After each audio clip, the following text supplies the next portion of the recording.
April 11-ാം തീയതിയിലെ portion pakoda പ്രവർത്തനങ്ങൾ ജനാന്തോളൻ ഡാഷ്ബോർഡിൽ രേഖപ്പെടുത്തുന്നതിനായിട്ട് ജനാന്തോളൻ ഡാഷ്ബോർഡിൻ്റെ ലിങ്കിൽ click ചെയ്ത് സൈറ്റ് ഓപ്പൺ ചെയ്യുക.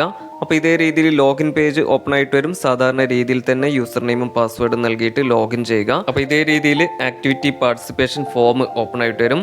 അപ്പോൾ അന്നേ ദിവസം സംഘടിപ്പിച്ചിട്ടുള്ള ഒന്നാമത്തെ പരിപാടിയായിട്ടുള്ള റീൽ ക്യാമ്പയിനിങ് ജനാന്തോളൻ ഡാഷ്ബോർഡിൽ രേഖപ്പെടുത്തുന്നതിനായിട്ട് ആദ്യം സെലക്ട് തീം എന്ന ഒരു കോളത്തിൽ ക്ലിക്ക് ചെയ്യുക.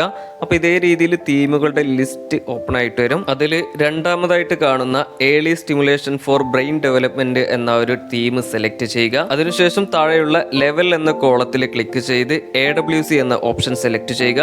തുടർന്ന് സെലക്ട് AWC എന്ന ഓപ്ഷനിൽ ക്ലിക്ക് ചെയ്ത് നിങ്ങളുടെ അങ്കണവാടിയുടെ പേര് കൃത്യമായിട്ട് സെലക്ട് ചെയ്യുക. അതിനുശേഷം തൊട്ടു താഴെയുള്ള സെലക്ട് ആക്ടിവിറ്റി എന്ന ഓപ്ഷനിൽ ക്ലിക്ക് ചെയ്യുക. അപ്പോൾ ഇതേ രീതിയിൽ ആക്ടിവിറ്റി ലിസ്റ്റ് ഓപ്പൺ ആയിട്ട് വരും. അതിൽ ഏറ്റവും താഴെ നിന്ന് രണ്ടാമതായിട്ട് കാണുന്ന demonstration on mother child interaction and play based learning എന്ന ഒരു ആക്ടിവിറ്റി സെലക്ട് ചെയ്യുക. അതിനുശേഷം തൊട്ടു താഴെയുള്ള ഇവന്റ് ഡേറ്റ് എന്നതിൽ ക്ലിക്ക് ചെയ്ത് കലണ്ടറിൽ നിന്നും നമ്മുടെ പരിപാടിയുടെ തീയതി കൃത്യമായിട്ട് സെലക്ട് ചെയ്യുക.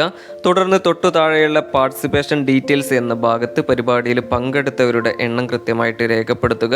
അതിനുശേഷം തൊട്ടു താഴെ കാണുന്ന അപ്ലോഡ് ഫോട്ടോ എന്നതിൻ്റെ താഴെയായിട്ട് ബ്രൗസ് ഫോട്ടോ എന്നൊരു ആരോ മാർക്ക് കാണാൻ സാധിക്കും. അതിൽ ക്ലിക്ക് ചെയ്തിട്ട് നമ്മുടെ പരിപാടിയുടെ ഫോട്ടോ കൃത്യമായിട്ട് സെലക്ട് ചെയ്യുക. തുടർന്ന് ഡൺ എന്ന ഒരു ഓപ്ഷനിൽ ക്ലിക്ക് ചെയ്തിട്ട് ആ ഒരു ഫോട്ടോ അപ്ലോഡ് ചെയ്യുക.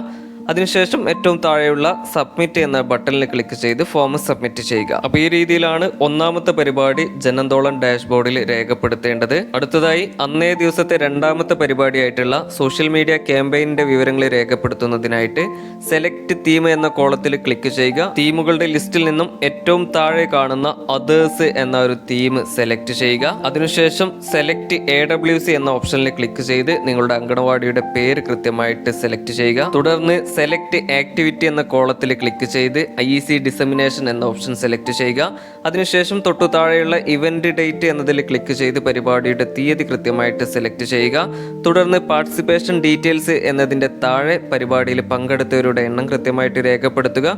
അതിനുശേഷം ബ്രൗസ് ഫോട്ടോ എന്ന ഓപ്ഷനിൽ ക്ലിക്ക് ചെയ്ത് പരിപാടിയുടെ ഫോട്ടോ കൃത്യമായിട്ട് അപ്ലോഡ് ചെയ്യുക. ഏറ്റവും ഒടുവിൽ താഴെയുള്ള സബ്മിറ്റ് എന്ന ബട്ടണിൽ ക്ലിക്ക് ചെയ്ത് ഫോം സബ്മിറ്റ് ചെയ്യുക. അപ്പോൾ ഈ രീതിയിലാണ് ഏപ്രിൽ 11-ാം തീയതിയിലെ പ്രവർത്തനങ്ങൾ ജനാന്തോളൻ ഡാഷ്ബോർഡിൽ രേഖപ്പെടുത്തേണ്ടത്.